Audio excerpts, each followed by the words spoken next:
இறை சாதனை அமைப்பினர், குறிப்பாக நிறுவனர் திரு மதன் அவர்கள், அவர்களுடைய துணைவியார், அவருடைய குடும்பத்தார் மற்றும் பிற ஏற்பாட்டாளர்கள், பங்கேற்பாளர்கள் அனைவருக்கும் என்னுடைய இனிய யோகா தின வாழ்த்துக்கள். இன்றைக்கு உலக யோகா தினம். அது தவிர ஆனந்த யோகா துவக்க விழா மற்றும் சான்றிதழ் வழங்கு விழா என பல்வேறு விழாக்களை மிக சிறப்பாக நடத்தி கொண்டிருக்கிறீர்கள்.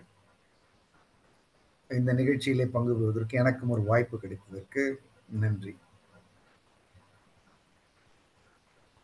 இன்றைக்கு உலகத்திலே மிக அதிகமாக பேசப்படுவது, பயன்படுத்திக் கொள்ளப்படுவது தவிர அச்சப்படுத்துவது ஆர்டிஃபிஷியல் இன்டெலிஜென்ஸ் என்கிற செயற்கை நுண்ணறிவு, அறிவு.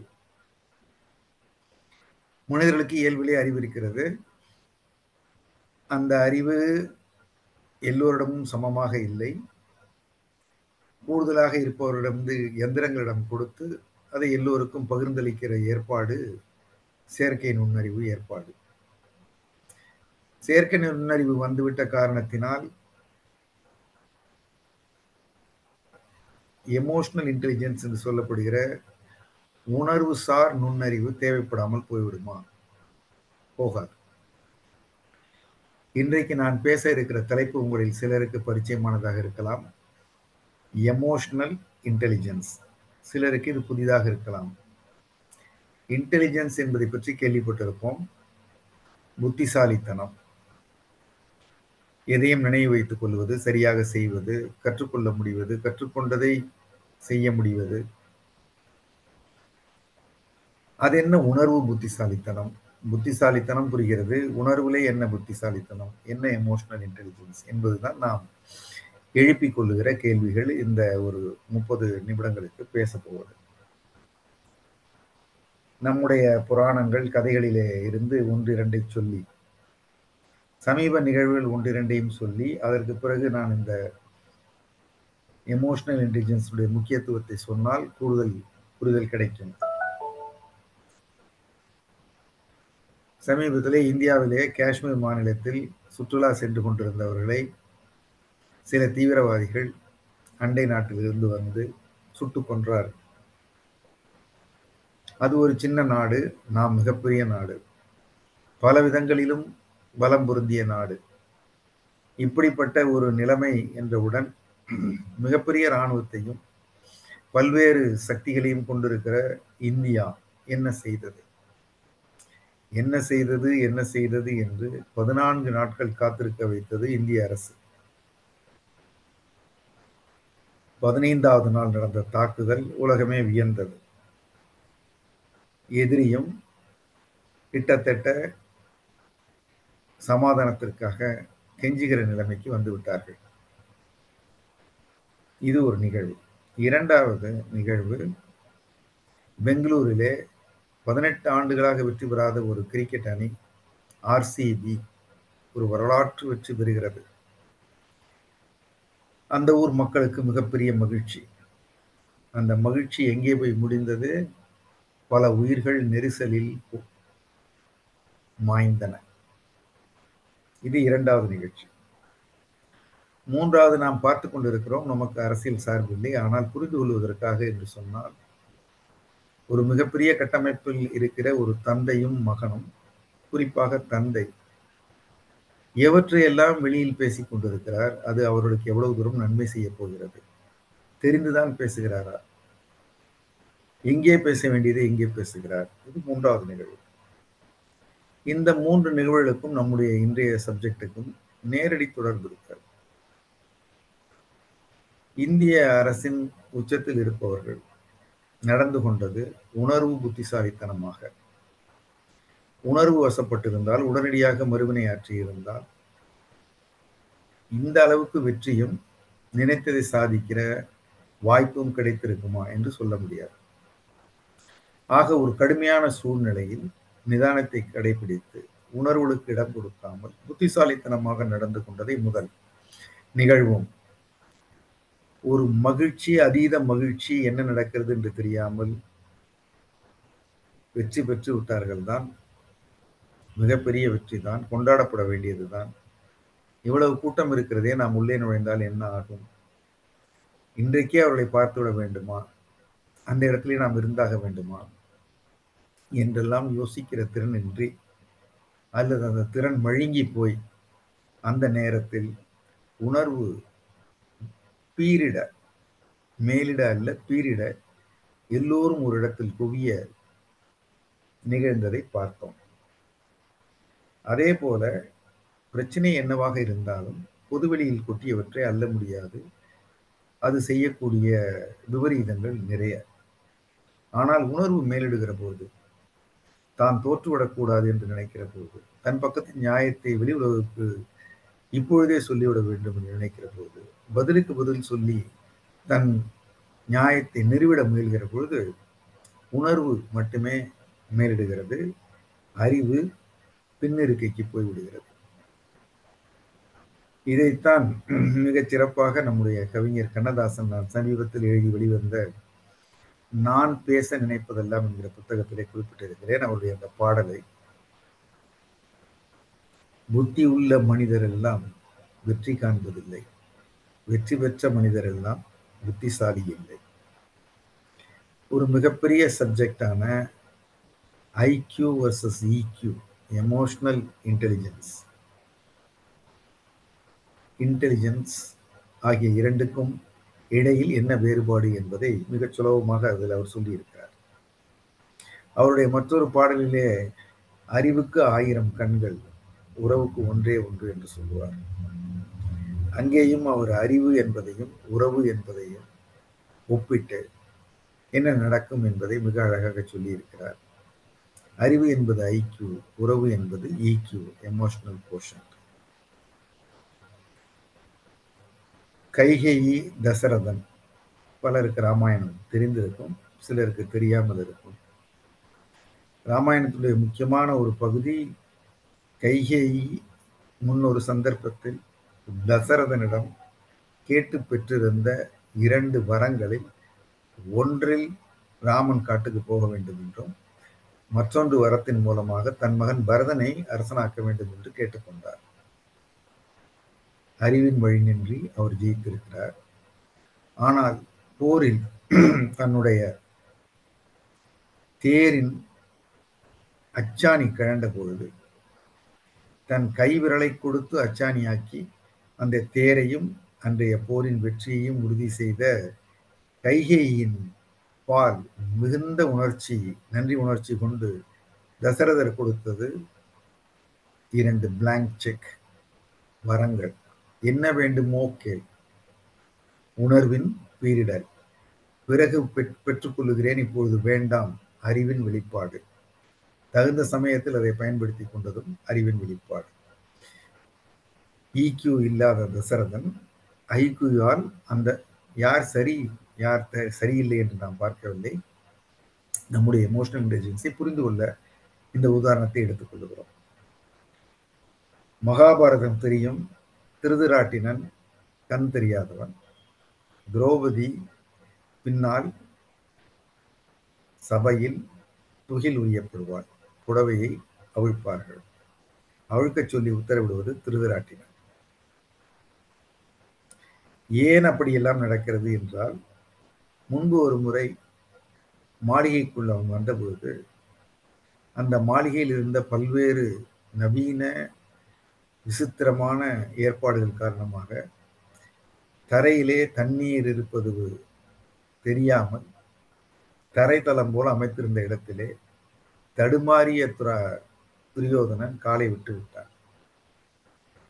அவன் அங்கே தடுமாறியதை மேல் மாடத்திலிருந்து பார்த்து திரௌபதி சிரித்து விட்டார். அந்த சிரிப்பு செய்த கோபம், பழிவாங்கும் உணர்ச்சி மகாபாரதம் முழுக்க தொடர்கிறது.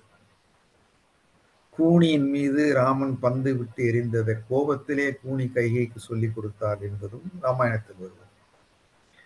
ஆக உணர்வுகள் இப்போதல்ல, எப்போதுமே நாம் பார்க்கிற இன்றைய நடப்பில் மட்டுமல்ல, எல்லா காலகட்டங்களிலும் மனிதனுடைய வாழ்விலே உணர்வுகள் குறுக்கிடுகின்றன.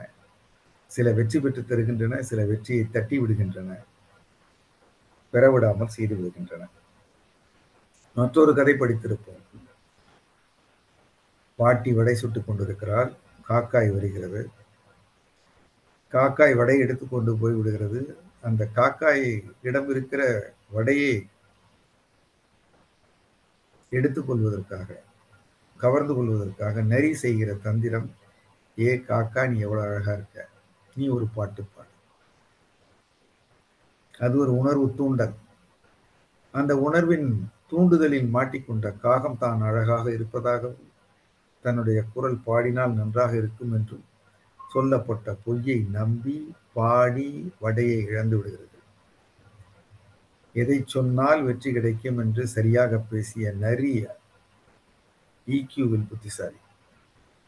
இப்படி நம்மை ஏமாற்றுவதற்காகத்தான் சொல்லுகிறார், நாம் அப்படி எல்லாம் இல்லை என்று நினைக்காத தற்பெருமையில் எடுத்து வந்த வடையை இழந்த காகம் உணர்வு விஷயத்தில் முட்டாள். கீரிப்பிள்ளை தனக்கு பிள்ளை இல்லை என்று ஒரு தாய் கீரிப்பிள்ளை ஒன்று வரப்பார். அந்த கீரிப்பிள்ளை அவருக்கு விசுவாசமாக இருக்கும். பிறகு அவருக்கு குழந்தை பிறந்துவிடும். குழந்தையும் கீரிப்பிள்ளையும் ஒன்றாக வளர்வார்கள். அந்த அம்மாள் தண்ணீர் பிடிக்க வெளியே போக வேண்டும். குடத்தை எடுத்துக்கொண்டு தொட்டிலே தூளியிலே குழந்தையை போட்டுவிட்டு, கீரிப்பிள்ளையை நீ காவலிரு என்று சொல்லிவிட்டு, கீரிப்பிள்ளை அண்ணன், குழந்தை, தம்பி நீ பார்த்துக்கொள் என்று சொல்லிவிட்டு போய்விடுவார்கள். அங்கே ஒரு பாம்பு வந்துவிடும். அந்த பாம்பு குழந்தையை தீண்டிவிடக்கூடாது என்று கீரிப்பிள்ளை பாம்போடு சண்டை போட்டு பாம்பை துண்டு துண்டாக்கிவிடும். வாயெல்லாம் ரத்தம். தான் செய்த சாதனையை, தன் தம்பியை காப்பாற்றியதை தன் தாய்க்கு காட்டுவதற்காக வாசலிலே காத்திருக்கும். வாசலில் வந்த தண்ணீரோடு வந்த அந்த தாய் கண்ணிலே கீரிப்பிள்ளையும் அதன் வாயில் இருந்த ரத்தமும், ஆகா தம்பியை கொன்று விட்டான், இவனை நம்பி விட்டு விட்டு போனோமே என்று உணர்ச்சி பீரிட தாய்ப்பாசம், சந்தேகம், மிருகம்தானே என்ன சொன்னாலும் என்பது போன்ற பல எண்ணங்களால் அந்த குடத்தை அப்படியே கீரிப்பிள்ளையின் தலையில் போட்டு கீரிப்பிள்ளை நசுங்கி சேர்த்து விடும். உள்ளே போய் பார்த்தால் குழந்தை ஆனந்தமாக நிம்மதியாக தூங்கிக் கொண்டிருக்கும். அறிவின் பிடியில் இருந்து விலகி உணர்வின் பிடியில் மாட்டி தனக்குத்தானே செய்து கொண்ட, தன் வளர்ப்பையும் கொன்ற ஒரு தாய். ஆக உணர்வுக்கு நல்ல உணர்வு, கெட்ட உணர்வு என்பதெல்லாம் இல்லை. நன்றி உணர்வே கூட அதிகமானால் தவறுகள் நேரும். உணர்வுகளை கட்டுப்பாட்டில் வைத்துக் கொண்டிருப்பது, உணர்வுகளை புரிந்து கொள்வது, தன்னுடைய உணர்வு நிலை என்ன என்பதை அறிந்து கொள்வது, அதை பழக்கிய குதிரையைப் போல வேண்டிய அளவிலே பயன்படுத்துவது, அதுதான் உணர்வு புத்திசாலித்தனம், அதுதான் எமோஷனல் இன்டெலிஜென்ஸ். அது குறித்து பல்வேறு புத்தகங்கள் எழுதியிருக்கிறேன். என்னுடைய முதலில் வந்த புத்தகம் இட்லியாக இருங்கள். இந்த புத்தகம் 2006. அதற்கு பிறகு அதை பற்றி அதிக விற்பனையான புத்தகம் எமோஷனல் இன்டெலிஜென்ஸ் 2.0. அதுவும் போதவில்லை என்று 3, அதற்கு பிறகு 4 என்று சமீபத்திலே வந்த ஒரு புத்தகம். இது தவிர ஆங்கிலத்திலும் எழுதியிருக்கிறேன். ஆக இது யோசிக்க யோசிக்க, கவனிக்க கவனிக்க நமக்கு எவ்வளவு உணர்வு விடயங்கள் நம்முடைய வாழ்க்கையிலேயே குறுக்கிடுகின்றன. சரியாக பயன்படுத்துபவர்கள் வெற்றி பெறுகிறார்கள் என்பதை கவனிக்கலாம். உலகத்திலே 2 விதமான இன்டெலிஜென்ஸ் இருக்கிறது என்பதை வெகு நாட்களுக்கு பிறகுதான் கண்டறிந்தார்கள். முதலில் கண்டறியப்பட்ட இன்டெலிஜென்ஸ் என்பது, அதை அளப்பதன் மூலமாக அதை ஐக்யூ என்று சொல்லுகிறோம், இன்டெலிஜென்ஸ் கோஷன்ட்.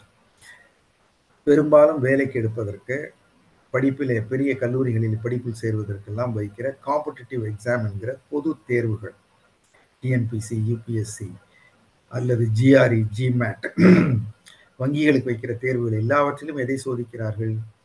ஆங்கில அறிவு, கணித அறிவு, லாஜிக், அதற்கு பிறகு பொது அறிவு. இவற்றையெல்லாம் தெரிந்து வைத்திருப்பவர்களை வேலைக்கு எடுத்து விடுகிறார்கள். பெரிய படிப்புகளிலே சேர்த்து கொண்டு விடுகிறார்கள். மிகப்பெரிய கல்லூரிகளில் இடம் கிடைக்க வேண்டும் என்றால் இதில் தேர வேண்டும், வேலை கிடைக்க வேண்டும் என்றால் இதில் தேர வேண்டும். இப்படியாக பல தசமங்களாக உலகெங்கும், இந்தியா மட்டுமல்ல, நடந்து கொண்டிருக்கிறது. ஆக அறிவின் அடையாளம் என்பது ஆங்கிலமும் கணிதமும் என்றாகி அது தொடர்ந்து நடந்து கொண்டிருக்கிறது. ஆனால் மிகச்சிறந்த கல்லூரியில் மிகச்சிறந்த மதிப்பெண்கள் வாங்கி தேறிய பலரும் வாழ்க்கையில் தேறினார்களா? நல்ல வேலைகள் கிடைத்திருக்கலாம், வேலையில் பரிமளித்தார்களா? வேலையில் ஆரம்பத்தில் பரிமளித்திருக்கலாம், மற்றவர்களோடு இணங்கி அவர்களால் வேலை வாங்கி வேலையில் முன்னேற முடிந்ததா என்ற கேள்விகள் எல்லாம் வந்தபோது வந்த பதில்கள் வியப்பில் ஆழ்த்தின. ஐக்யூ என்பது வேலை கிடைக்க உதவும், படிப்பில் சேர உதவும். ஆனால் வாழ்க்கையில் சமாளிப்பதற்கு அது போதாது. அது இருக்கலாம், அது இல்லாவிட்டாலும் கூட சமாளித்தவர்களை நாம் உலகில் பார்க்கிறோம். பெரிய கணித மேதைகளாக இல்லாதவர்கள் எல்லாம் தோற்று போனவர்களா? ஆங்கிலம் தெரியாதவர்கள் எல்லாம் வாழ்க்கையில் எந்த வாய்ப்பும் இல்லாமல் போனவர்களா என்றால் இல்லை. நம் முன்னால் இருக்கிற பெரிய பல அரசியல் தலைவர்கள், பல்வேறு தொழிலதிபர்கள், பல சமுதாய சிற்பிகள் எல்லாம் மெத்த கல்லூரிகளில் மிக அதிகமாக படித்தவர்களோ மதிப்பெண் வாங்கியவர்களோ இல்லை. படிப்பு என்பது அவசியம், கணிதம் போன்றவை தேவைதான். ஆனால் அது மட்டுமே போதாது என்பதைத்தான் ஆய்வுகள் கண்டறிந்தன. அவற்றையெல்லாம் சுவாரஸ்யமான கதைகளாக சொல்லலாம். நமக்கு ஒரு 30 மணித்தறிகளுக்குள் பேச வேண்டும் என்பதால் அதை தள்ளிவிட்டு பார்த்தால், காக்னிட்டிவ் இன்டெலிஜென்ஸ், நான் காக்னிட்டிவ் இன்டெலிஜென்ஸ் என்று இரண்டாக பிரித்ததில் இந்த பொதுவான புத்திசாலித்தனத்தை, காகினட்டிவில் நாம் சொல்லுகிற ஆங்கிலம், கணிதம், நினைவாற்றல், ப்ராப்ளம் சால்விங் போன்றவை எல்லாம் வர, உலகத்தில் வருகிற அழுத்தங்களை சமாளிக்கிற திறன், புற அழுத்தங்களை சமாளிக்கிற திறன், அதையும் மீறி ஜெயிக்கிற குணம் போன்றவற்றை நான் காக்னிட்டிவில் கொண்டு வருகிறார். நான் ஒரு உதாரணம் சொல்ல வேண்டும் என்றால், கால்பந்தாட்டம் பார்த்திருப்போம். அந்த கால்பந்தாட்டத்திலே பயிற்சிக்கு ஒருவர் போகிறார். கோல் போஸ்ட் நமக்கு தெரியும். கோல் போஸ்ட் இப்படி இருக்கும். அந்த கோல் போஸ்டுக்கு எதிரே குறிப்பிட்ட தூரத்தில் நின்று கொண்டு காலால் பந்தை உதைக்கிறார். பந்து கோல் போஸ்டுக்குள் போகவில்லை, வெளியே போகிறது. மீண்டும் மீண்டும் பயிற்சி எடுக்கிறார். கோல் போஸ்டுக்கு அருகில் வருகிறது, கம்பத்தில் படுகிறது, எகிறுகிறது, மேலே போகிறது. மீண்டும் மீண்டும் பயிற்சி செய்கிறார். இப்போது அவரால் கோல் போஸ்டுக்குள் போட முடிகிறது. ஓரத்தில் போடுகிறார், முயல்கிறார், நடுவில் போடுகிறார், முயல்கிறார், மற்றொரு ஓரத்திற்கு அவர் வேணுங்கிற விதம் அவரால் போட முடிகிறது. ஆக கோல் போஸ்டுக்குள் பந்தை போட மிகச்சிறந்த பயிற்சி பெற்று விட்டார். அவரால் 10 வாய்ப்புகள் கிடைத்தால் 10ல் 10ஐயும் கூட போட்டுவிட முடியும் என்கிற நிலைக்கு வந்த பிறகு அவரை களமிறக்குகிறார்கள். விளையாடப் போகிறார். விளையாட்டு அரை மணி நேரம், இடைவேளை அரை மணி நேரம், 1 மணி நேரத்தில் அவரால் ஒரு கோல் கூட போட முடியவில்லை. ஏன்? அவர் பயிற்சி செய்த போது எவரும் அவரை தடுக்கவில்லை. அவர் பயிற்சி செய்த போது அவர் நினைத்த இடத்தில் பந்தை வைத்து நினைத்தது போல ஓடி வந்து அவர் மட்டுமே விளையாடி உதைத்தார், ஜெயித்தார். ஆனால் உலக வாழ்க்கையில் நாம் நினைத்தது போல நாம் எல்லாவற்றையும் செய்து முடியாது. கால்பந்தாட்டத்தில் ஆட்ட வீரர்களில் ஒருவராக அணிக்காக இறங்கினால் நம்முடைய அணியினரின் ஒத்துழைப்பு வேண்டும். எதிரணியினுடைய தடுப்பையும் மீறி நாம் விளையாட வேண்டும். கோல் கீப்பர் உயிரை கொடுத்து தடுப்பதையும் தாண்டி நாம் கோல் போட வேண்டும். ஆக உலகத்திலே சூழ்நிலைகள் இப்படித்தான் இருக்கும். வேலை இடத்தில், கல்வி இடத்தில், சமுதாயத்தில், குடியிருக்கிற இடத்தில், எல்லா பொதுவெளிகளிலும் மற்றவர்களும் கோல் போட முயற்சிக்கிற போது நாம் என்ன செய்கிறோம்? அந்த கோல் எதுவாகவும் இருக்கலாம், மற்றவருக்கு உதவி செய்வதாக கூட இருக்கலாம், அதற்கு கூட தொந்தரவுகள் வரலாம். ஆக அதெல்லாம் சமாளித்து செய்வதுதான். தனியாக இருந்து கோல் போடுவது ஐக்யூ போல, எல்லோரும் இருக்கையில் கோல் போடுவது ஈக்யூ போல. ஆக ஈக்யூ இல்லாமல் வெறும் கல்லூரிகளிலும் நாம் மற்றவற்றையும் படித்து தனியே கோல் போட பயிற்சி செய்து வந்துவிட்டு இந்த உலகத்திற்குள் மாட்டிக்கொண்டு, நான் ஏதாவது செய்தால் இவர் இப்படி சொல்லுகிறாரே, அவர் இதற்கு முட்டுக்கட்டை போடுகிறாரே, அவர் நானும் என்று வந்து நிற்கிறாரே, நான் சரியில்லை என்கிறார்களே என்பது போல சக ஆட்டக்காரர்களின் ஆட்டங்களை சமாளிக்க முடியாமல் பலரும் புரிந்து விடுகிறார்கள். ஆக இந்த ஐக்யூவிலே 2 பகுதிகள் இருக்கிறது. இக்யூவில் இக்யூ என்பது எமோஷனல் கோஷன்ட், உணர்வு புத்திசாலித்தனம், மற்றவர்களோடு ஒப்பிடுகையில் என்ன அளவு என்ன என்பதுதான் இக்யூ. இஐ என்பது உணர்வு புத்திசாலித்தனம், இக்யூ என்பது ஒப்பீட்டளவில் என்ன அளவு என்ன என்று பார்ப்பது. அதற்கான பல்வேறு டெஸ்டிங் மெக்கானிசம்ஸ், பேட்டரி டெஸ்ட் இருக்குது, சைக்கலாஜிக்கல் டெஸ்ட். இப்போது நாம் பார்த்தால் இந்த ஒவ்வொரு மனிதரும் கால்பந்தாட்டத்தில் இறங்கி வெற்றி பெற வேண்டும் என்றால் இந்த உலக கால்பந்தாட்ட மைதானத்தில் அவர் 2 அணிகளை வெல்ல வேண்டும். ஒன்று அவர் அவரை வெல்ல வேண்டும், மற்றது அவர் மற்றவர்களை அனுசரித்து ஆட வேண்டும். இவருக்கு நன்றாக ஆடத் தெரிய வேண்டும், மற்றவர்களை அனுசரித்து ஆடத் தெரிய வேண்டும். அப்படி என்றால் மேனேஜிங் செல்ஃப், மேனேஜிங் அதர்ஸ் என்று அதை 2 பகுதிகளாக பிரிக்கிறார்கள்.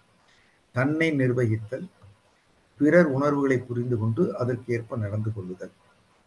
தன்னை நிர்வகித்தல் என்பது தனக்கு வருகிற கோபம், தனக்கு வருகிற ஏமாற்றம், தனக்கு வருகிற வெறுப்பு, தனக்கு வருகிற இது போல அடிப்படை உணர்வுகள் பல இருக்கின்றன. அவற்றுடைய தொடர்புடைய உணர்வுகளும் பல இருக்கின்றன. ஒவ்வொரு மனிதருக்கும் அவருடைய பிறப்பு என்றால் பிறந்த சூழ்நிலை, பெற்றோருடைய வளர்ப்பு, உடனிருந்த மனிதர்கள், அந்த குடும்பம் சந்தித்த சவால்கள் அல்லது வாய்ப்புகள், இவற்றை எல்லாம் பொறுத்து ஒருவருடைய உணர்வு ஆளுமை, உணர்வு பர்சனாலிட்டி என்பது அமைந்துவிடும். சிலர் இயல்பிலேயே எல்லாவற்றையும் நேர்மறையாக எடுத்துக்கொண்டு மகிழ்வாக வாழ்பவர்கள், சிலர் எல்லாவற்றிலும் குறை காண்பவர்கள், சிலர் முணுக்கென்றால் கத்தி விடுவார்கள், அடித்து விடுவார்கள், வெட்டி விடுவார்கள். ஒவ்வொருவரும் ஒரு விதமான ஒரு கூட்டு கலவையாக, பொட்டலமாக இருந்து கொண்டிருப்பார். ஸோ முதலில் தன்னை புரிந்து கொள்ள வேண்டும். நான் யார்? ரமண மகரிஷி அவர்கள் கேட்டது, நான் யார்? என்னுடைய உணர்வு நிலை என்ன? எவை என்னை கோபப்படுத்தும்? எவை என்னை மகிழ்ச்சிப்படுத்தும்? எதை சொன்னால் நான் ஏமாந்து விடுவேன்? எது என்னிடம் மிகப்பெரிய ஏக்கமாக இருக்கிறது? என்னால் அவமரியாதைகளை தாங்க முடியுமா? என்னால் ஒரே விடயத்தில் மிக அதிகமான நேரம் கவனக்குவிப்போடு வேலை செய்ய இயலுமா? அல்லது சுலமாக கவனம் கலைந்து வேடிக்கை பார்க்க போய்விடுவேனா? இப்படியெல்லாம் ஒருவர் தன்னை சரியாக எடை போட்டுக் கொள்ள வேண்டும். இது செல்ஃப் அவேர்னஸ், சுயத்தை அறிதல். இதற்கு பிறகு மற்றவர்களை புரிந்து கொள்ளுதல்.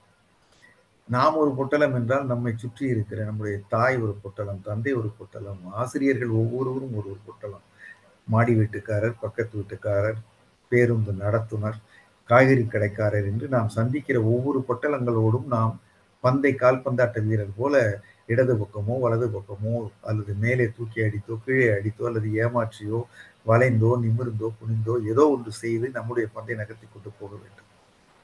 அப்படி செய்யாமல் ஒவ்வொருவரிடம் மோதிக்கொண்டு கீழே விழுந்து காலை உடைத்துக் கொண்டால் வந்து போய்விடும். ஆக தன்னை உணர்தல், பிறரை உணர்தல், பிறருக்கு இருக்கக்கூடிய கோலோச்சும் அவருடைய உணர்வு என்ன, டாமினன்ட் எமோஷன் என்ன என்பவற்றையெல்லாம் நாம் புரிந்து கொண்டு விட்டால் முன்கூட்டியே விடை தெரிந்த கேள்வித்தாளை அணுகுவது போல. இதற்கான விடைகளை கண்டறிய முடியாததல்ல, ஆனால் பலரும் வெறும் கேள்வித்தாளோடு சுற்றி கொண்டிருக்கிறோம். இந்த தன்னை அறிதல் என்பதில் சுருக்கமாக சொல்லுவதென்றால் இம்பல்ஸ் கண்ட்ரோல். இம்பல்ஸ் கண்ட்ரோல் என்பது தன்னுடைய உடனடி மனப்பான்மையை கட்டுப்படுத்திக் கொள்வது, தவிர்த்துவது. எதையும் பார்த்தவுடன் வாங்க ஆசை, வாங்கி விடுவது, அல்லது நினைத்தவுடன் பேசி விடுவது, குற்றம் சொல்லி விடுவது, கோபித்துக் கொள்வது, பாராட்டி விடுவது. சிலர் அவற்றை நிதானித்து செய்வார்கள். நிதானித்து செய்கிற போது, நேரம் எடுத்து செய்கிற போது அறிவு வேலை செய்கிறது. அறிவை காட்டிலும் நம்முடைய அமைப்பிலே, உடல் அமைப்பிலே, இறைவன் இயற்கை கொடுத்த அமைப்பிலே உணர்வுகள் மிக வேகமாக வேலை செய்யும், அறிவு தாமதமாகத்தான் வேலை செய்யும். அறிவு என்பது ஒரு முழுமையாக ஒரு முடிவெடுப்பதற்கு ஆகிற நேரத்தை விட உணர்வு சடுதியில் முடிவெடுக்கும். அதனால்தான் நாம் ஏதாவது அச்சப்படுகிற ஒன்று காலுக்கு கீழே ஓடுகிறது என்று ஒரு லேசான சமிகை வந்தால் கூட விருட்டென்று காலை உருவிக் கொள்வோம், அந்த இடத்தை விட்டு எழுந்து விடுவோம், ஓடி விடுவோம். இப்படியாக முணுக் என்றால் உடனடியாக வருவது, ஷார்ட் டெம்பர்ட் என்று சொல்வார்கள். அது போன்ற விஷயங்களை நாம் பலியாகிறோம் என்று தெரிந்து கொண்டால், செல்ஃப் அவேர்னஸ் இருந்தால், அது குறித்து செல்ஃப் ரெகுலேஷன், அடுத்து அவற்றை கட்டுப்படுத்துவது, இந்த இம்பல்ஸை கண்ட்ரோல் செய்வது. பல சமயங்களில் நானே அனுபவப்பட்டிருக்கிறேன். அவற்றை என்னுடைய புத்தகங்களில் சுவாரஸ்யமான நிகழ்வுகளாக குறிப்பிட்டிருக்கிறேன். நான் அதிக இம்பல்சிவாக இருந்த நேரங்கள், அதனால் அடைந்த நட்டங்கள், அதற்கு பிறகு அதை பற்றிய ஒரு கவனம் வந்த பிறகு நான் நிதானமாக செய்வது. அந்த நிதானமாக செய்வதால் எனக்கு கிடைத்த வெற்றிகள் என்று எவரும் பெற முடியும். பலரும் பெற்றிருக்கிறார்கள், பகிர்ந்து கொள்கிறார்கள். ஆக இம்பல்ஸ் கண்ட்ரோல். 2வது அ ஸ்ட்ரெஸ் டாலரன்ஸ். அ ஸ்ட்ரெஸ் என்பதை அழுத்தம் என்று சொல்லலாம். மன அழுத்தம் மட்டுமல்ல, எதுவாகவும் இருக்கலாம். அழுத்தங்களை தாங்கக்கூடியது. எனக்கு எல்லாம் உடனடியாக கிடைத்தாக வேண்டும். கிடைக்காது. என்னை எல்லோரும் மதிக்க வேண்டும். அவசியமில்லை. என்னை எல்லோரும் புகழ வேண்டும். செய்ய மாட்டார்கள். நமக்கு வரவேண்டிய தகுதியானவை கிடைக்க வேண்டும். கிடைக்காது. உலகம் இப்படித்தான் இருக்கும். ஆனால் இவற்றை பொறுக்க முடியுமா? நமக்கு தேவையானவற்றுக்காக நம்மால் பொறுத்து போக முடிந்தால் அவமானங்களை, சிரமங்களை, அ நட்டங்களை, இது ஸ்ட்ரெஸ் டாலரன்ஸ் என்பது எமோஷனல் இன்டெலிஜென்ஸினுடைய இன்னொரு கூறு, முக்கிய கூறு. சுய கட்டுப்பாட்டில, சுய ரெகுலேஷன். இன்னொன்று செல்ஃப் மோட்டிவேஷன். நான் எல்லாவற்றையும் சுருக்கமாக சொல்கிறேன். ஒவ்வொன்றுக்கும் நிகழ்வுகள் சொல்லலாம், சம்பவங்கள் சொல்லலாம். அவை நேரத்தை எடுத்துக்கொண்டு வரும். செல்ஃப் மோட்டிவேஷன் என்பது வெளியிலிருந்து தான் எல்லா நேரமும் வர வேண்டும் என்பதில்லை. கரண்ட், மின்சாரம் எவ்வளவு பேட்டரியில் இருக்கிறதோ அவ்வளவு தூரம் நம்மால் ஓட முடியும். பிறகு வெளியிலிருந்து வர வேண்டும். வெளியிலிருந்து வருகிற மோட்டிவேஷன் என்பது இந்த நிகழ்ச்சி முடிந்தவரை உங்களில் சிலர் பாராட்டலாம். இந்த பாராட்டுகளை மட்டும் நான் நம்பியிருந்தால், இந்த பாராட்டுகள் வந்தால்தான் நான் செயல்படுவேன் என்றால் என்னால் செயல்படவே முடியாது. நம்மை அறிந்த சபை இருக்கலாம், அறியாத சபை இருக்கலாம், தெரிந்தவர் இருக்கலாம், தெரியாதவர் இருக்கலாம், அவருக்கு மனம் இருக்கலாம், மனம் இல்லாமல் இருக்கலாம். இதற்கெல்லாம் நாம் அசையாமல் என்னளவில் என்னிடம் பேட்டரி இருக்கிறது, நான் சேமித்து வைத்திருக்கிறேன் எனக்கு தேவையான சக்திகளை, நான் முன்னே போய்கொண்டே இருப்பேன், என் கடமை செய்திருப்பதே, என் பணி செய்து கிடப்பதே என்று திருமூலர் சொல்லியதை போல, என் கடன் பணி செய்து கிடப்பதே என்பது போல, ரிகார்ட்லெஸ் ஆஃப் அப்ரிசியேஷன் நாம் வேலை செய்ய முடிந்தால் செல்ஃப் மோட்டிவேஷன், ரிசல்ட் வராமலே வேலை செய்ய முடிந்தால் செல்ஃப் மோட்டிவேஷன். அதுபோல அது ஒரு கூறு. மற்றொன்று ரெசிலியன்ஸ், வீழ்ச்சியிலிருந்து மீழ்வது. வீழவே வீழாமல் எவராலும் வாழ்க்கை பயணத்தை கடந்து விட முடியாது. அந்த வீழ்ச்சி எப்போது வேணாலும் வரலாம், பெரிதாக வரலாம், சிறிதாக வரலாம். அந்த வீழ்ச்சிக்கு பிறகு என்ன என்பதுதான் ஒருவருடைய உணர்வு மேலாண்மை, உணர்வு நிர்வாகத்திறன் வெளிப்பட்டு அவரை வெற்றிக்கு அழைத்து செல்கிறது. தோற்றதோடு காந்தியாரை தென்னாப்பிரிக்காவிலே அவரிடம் உரிய பயணச்சீட்டு இருந்த போதும் முதல் வகுப்பில் நீ உன் தோலின் நிறத்தின் காரணமாக பயணம் செய்ய முடியாது, கூடாது என்று வெளியே தள்ளுகிறார்கள். இருட்டு நேரம், குளிர்கிறது, தரையில் கிடக்கிற காந்தி அந்த நேரம் சந்தித்தது மிகப்பெரிய அவமானத்தை, அவருக்கு கிடைத்தது மிகப்பெரிய ஸ்ட்ரெஸ். அவரை அதை என்ன செய்தார்? ரெசிலியன்ஸ் என்பது அதிலிருந்து மீண்டு எழுந்தார். இப்படி எனக்கு நடக்கிறது, என் சமுதாயத்துக்கு நடக்கிறது, என் இனத்திற்கு நடக்கிறது, நான் என்ன செய்ய போகிறேன், இதற்காக போராடப் போகிறேன் என்பதுதான் அடிபட்டதிலிருந்து எழுகிற மீளுகிற ரெசிலியன்ஸ். அந்த ரெசிலியன்ஸ் என்பது ஒரு வேலை போய்விட்டால், ஒரு வாய்ப்பு கிடைக்காவிட்டால், ஒரு இடத்தில் பாராட்டு கிடைக்காவிட்டால், ஒரு இடத்தில் நமக்கான அங்கீகாரம் கிடைக்காவிட்டால் என்ன செய்கிறோம்? அதோடு சீச்சி இந்த பழம் புளிக்கும் என்று ஓடிவிடுகிற நரிக்கூட்டமா, அல்லது கிடைக்காததை எப்படி நான் எடுக்கிறேன் பார் என்று போராடுகிற காந்தியாரா? ஆக ரெசிலியன்ஸ் என்பது மற்றொன்று. இப்படியாக செல்ஃப் ரெகுலேஷன் சிலவும் மற்றவர்களை மற்றொரு உணர்வுகளை புரிந்து கொண்டு நடப்பதில் எமோஷனல் இன்டெலிஜென்ஸில் முக்கிய பகுதியாக சொல்லப்படுவது எம்பத்தி. எம்பத்தி என்பது பிறர் உணர்வதை உணரக்கூடிய தன்மை. பல பேர் நாம் பார்க்கிறோம், மருத்துவர்கள் அல்லது கடையில் இருப்பவர்கள் அல்லது வேறு விதமான சேவை கொடுப்பவர்கள், அந்த சேவை சரியில்லை, எனக்கு ஒரு சிரமம் என்று வந்து சொன்னால், உதாரணத்திற்கு நான் ஒரு அலைபேசியினுடைய அலுவலகத்திற்கு நேற்று போயிருந்தேன், வேறு ஒரு வேலையாக. அப்போது வேறு ஒரு வாடிக்கையாளரோடு அவர் பேசிக் கொண்டிருக்கிறார். அந்த வாடிக்கையாளர் உச்சஸ்தாதியில் கத்துகிறார், நான் உங்களுடைய அலைபேசி இணைப்பை கிட்டத்தட்ட 15 ஆண்டுகளாக பயன்படுத்தி கொண்டிருக்கிறேன், எனக்கு இப்படி செய்கிறீர்களே, அப்படி இப்படி என்று அவர் எனக்கு செய்யாத கால்களுக்கு கட்டணம் வந்திருப்பது என்பது போல பேசிக் கொண்டிருக்கிறார். அவர் உணர்ச்சி வடிவாக கோபத்தின் உச்சியில் இருக்கிறார். அவர் ஏமாற்றப்பட்டதாக உணர்கிறார், அல்லது அவரிடம் சரியாக நடந்து கொள்ளவில்லை, இது சரியில்லை என்பதற்காக கோபப்படுகிறார். ஏமாற்றம் காரணமாக வருகிற கோபம். அப்போது நான் அந்த கடை பணியாளரை பார்க்கிறேன், அவர் எப்படி அதை கையாண்டார் என்பது மிக அற்புதமாக கையாண்டார். எம்பதி என்பதிலே முதலிலே எங்கள் நிறுவனம் சரி, நாங்கள் செய்தது சரி, இதுதான் உங்களுடைய தவறு என்று அந்த வாடிக்கையாளரிடம் சுட்டிக்காட்டுகிற பணியாளர்கள் தான் பெரும்பாலானவர்கள் இருக்கிறார்கள். அவர்களுக்கு ஒரு சிரமப்பட்ட வாடிக்கையாளர் பேசுவது குறித்து எந்த விதமான கவலையும் இல்லை. தாங்கள் குற்றம் சாட்டப்படுகிறோம் என்பதை மட்டுமே கருத்தில் கொண்டு, உடனடியாக அந்த குற்றத்தை நாம் ஏற்கக்கூடாது, ஏற்றுக்கொண்டால் நமக்கும் நம் நிறுவனத்திற்கும் அது அசிங்கம் என்பது போல நினைத்துக் கொண்டு அவர்களாக பதில் இருக்கிறார்கள், மறுக்கிறார்கள், கோபிக்கிறார்கள். தெரிந்ததை செய்து கொள் என்று கூட சில வங்கிகளிலே சொல்வார் உண்டு. ஆனால் அந்த பெண்மணி மிக அமைதியாக கேட்டுக்கொண்டார். அதுவே மிகப்பெரிய எம்பத்தி. ஒருவர் சிரமத்தில் இருக்கிறார் என்றால் பேச விட வேண்டும், பேசினால் கேட்க வேண்டும்.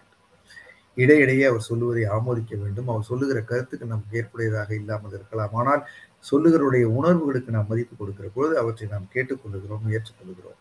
அதுவே அவருடைய பதட்டத்தை தணிக்கும். கேட்டுக்கொள்கிறார்கள் என்பது. இல்லாவிட்டால் தான் இன்னும் சரியாக கேட்டுக்கொள்ளப்படவில்லை என்று அவர்களுக்கு தோன்றினால் அவர்கள் தாங்கள் சரியாக கேட்டுக்கொள்ளப்பட வேண்டும் என்பதற்காக அவருடைய வேகத்தை அதிகரிப்பார்கள். அவருடைய வாதத்தை கூட்டுவார்கள். அவர்களுடைய கோபம் இன்னும் அதிகமாகிவிடும். அப்படி இல்லாமல் கேட்டுக்கொண்டார், புரிந்து கொண்டார், ஏற்றுக்கொண்டார். ஆமாம் சார், இப்படி நடந்த சிரமம் தான்.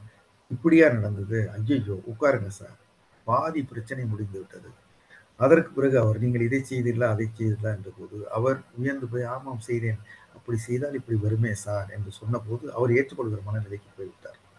ஒரு எம்பத்தி என்பது எப்படி ஒரு எமோஷனல் இன்டெலிஜென்ஸ் ஒருவருக்கு வாழ்க்கையில் வெற்றியை கொடுக்கிறது? ஏன் அவர்கள் வெற்றி பெறுகிறார்கள் என்றால், அந்த பெண்மணி தன்னை நிர்வகித்துக் கொண்டார். எதிராளுடைய உணர்வுகளை புரிந்து கொண்டார். அதற்கேற்ப பேசினார். அவர் அவருடைய பணியிலே முன்னேறுவார். அவருடைய கணவரோடு நன்றாக இருப்பார். பிள்ளைகளோடு நன்றாக இருப்பார். அக்கம் பக்கத்தோடு நன்றாக இருப்பார். ஆக இப்படியாக ட்ரஸ்ட் பில்டிங் என்ற மற்றொரு கூறு இருக்கிறது. இப்படி இன்னும் பல கூறுகள் இருக்கின்றன எமோஷனல் இன்டெலிஜென்ஸ்ல. நாம பார்த்த கைகை, திரௌபதி போன்ற பல உதாரணங்களையும் நாம் பார்த்தோம். ஆக இது ஒரு முக்கியமான ஒரு சப்ஜெக்ட். வாழ்க்கையில் வெற்றி பெறுவதற்கு உணர்வுகளை புரிந்து கொள்வதும், என்ன உணர்வுகள் இருக்கின்றன, நான் எப்படிப்பட்ட உணர்வுகளால் கட்டப்பட்டவன், கட்டமைக்கப்பட்டவன், என்னை சுற்றி இருக்கிறவர்கள் எப்படிப்பட்டவர்கள், நிரந்தரமாக நாம் தொடர்பில் இருக்கிற கணவன், மனைவி, குழந்தைகள், பெற்றோர், அக்கம் பக்கம் போன்றோர், பணியாளர், மேலதிகாரி, இவற்றை எல்லாம் புரிந்து கொண்டு அதற்கேற்ப நடந்து கொள்வது. சிலருக்கு சிலது பிடிக்கும், சிலது பிடிக்காது. அவற்றை எப்படி தவிர்த்துவது, பிடிப்பதை எப்படி செய்வது, அல்லது நாம் எப்படி பொறுத்து போவது, எப்படி நிர்ணயத்து பின்னால் பேசுவது என்பது போல பலவற்றை நாம் செய்ய முடியும். ஆக இந்த முக்கியமானது ஒரு எமோஷனல் இன்டெலிஜென்ஸ் குறித்த புரிதல் எல்லோருக்கும் அவசியம் என்பதை சொல்லி இந்த நல்ல வாய்ப்புக்கு நன்றி கூறி விடைபெறுகிறேன். நன்றி, வணக்கம்.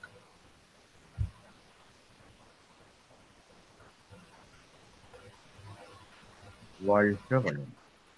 வாழ்க வளமுடன். நன்றிங்கய்யா, மிக்க நன்றி. நீங்க பேசினதுல இருந்து இது ஒரு கடல் போன்ற ஒரு சப்ஜெக்ட் அப்படிங்கிறது மட்டும் நான் தெரிஞ்சுக்கிட்டேன். ஏன்னா நீங்க ரத்தின சுருக்கமாக பல விஷயங்களை இங்க தொகுத்து கொடுத்துருக்கீங்க. ரொம்ப மகிழ்ச்சிங்கய்யா, ரொம்ப ரொம்ப நன்றி. அதாவது ஆன்மீகத்துல இதை சார்ந்த விஷயங்கள் பேசினாலும் இந்த அளவுக்கு அதை நுட்பமாக புரிந்து கொள்வதற்கான வாய்ப்பு இது போன்ற உரைகளில நமக்கு கிடைக்கிறது. நிச்சயமா ஐயா அவங்க வாய்ப்பு இருந்தா எங்களுக்கு அடிக்கடி வந்து ஒரு 2-3 மாதங்களுக்கு ஒரு முறை ஐயா வந்து ஒரு சிந்தனை கொடுத்தீங்கன்னா இன்னும் எங்களுடைய மக்களுடைய அறிவு மேம்பாட்டிற்கு, உணர்வு சீரமைப்பிற்கு நிச்சயமா ஒரு வாய்ப்பாக இருக்கும் என்பதை இந்த நேரத்துல ஐயா உங்ககிட்ட ஒரு தாழ்மையான வேண்டுகோளாக வைத்துக் கொள்கிறோம். மிக்க மகிழ்ச்சி. ரொம்ப ரொம்ப நன்றிங்க ஐயா. நண்பர்களே, நம்ம ஐயா அவங்கள வாழ்த்த கடமைப்பட்டிருக்கிறோம். ஏன்னா பல்வேறு பணிகள் எல்லாவற்றிலும் நமக்காக இந்த நேரத்தை கொடுத்து, காலையில கூட ஐயா அவங்களுக்கு வேறொரு நிகழ்வு இருந்தது. ஏன்னா முதல்ல காலையில தான் ஐயாட்ட டேட் கேட்டோம். காலையில் ஒரு நிகழ்வு இருந்தது. அதை நிறைவு செய்துட்டு மாலை நமக்காக நேரம் ஒதுக்கி கொடுத்திருக்கிறார்கள். நேரம் உயிர் போன்றது என்று சொல்வோம். அந்த நேரத்தை நமக்கு கொடுத்து அதை விட ஆகச்சிறந்த அறிவையும் நமக்கு பகிர்ந்திருக்கிறார்கள். நிச்சயமாக நாம் அவர்களுக்கு நன்றி கூற கடமைப்பட்டிருக்கிறோம். எல்லாரும் தியான நிலைக்கு வந்துடலாம். ஐயா அவங்கள வாழ்த்து இருக்கிறோம். இன்றைய தினம் எமோஷனல் இன்டெலிஜென்ஸ் என்ற ஒரு அற்புதமான சிந்தனையை இறை சாதனை மார்க்க குடும்ப அன்பர்கள் அனைவருக்கும் மிக சிறப்பாக வழங்கிய உயர்திரு டாக்டர் சோமா வள்ளியப்பன் ஐயா அவர்கள் வாழ்க வளமுடன். டாக்டர் சோமா வள்ளியப்பன் ஐயா அவர்கள் வாழ்க வளமுடன். டாக்டர் சோமா வள்ளியப்பன் ஐயா அவர்களும் அவர்களுடைய அன்பு குடும்ப உறுப்பினர்கள் அனைவரும் அருட்பேராற்றல் கருணையினால் உடல் நலம், நீளாயுள், நிறை செல்வம், உயர் புகழ், மெய்ஞானம் ஓங்கி வாழ்க வளமுடன், வாழ்க வளமுடன், வாழ்க வளமுடன் என வாழ்த்தி மகிழ்வோம்.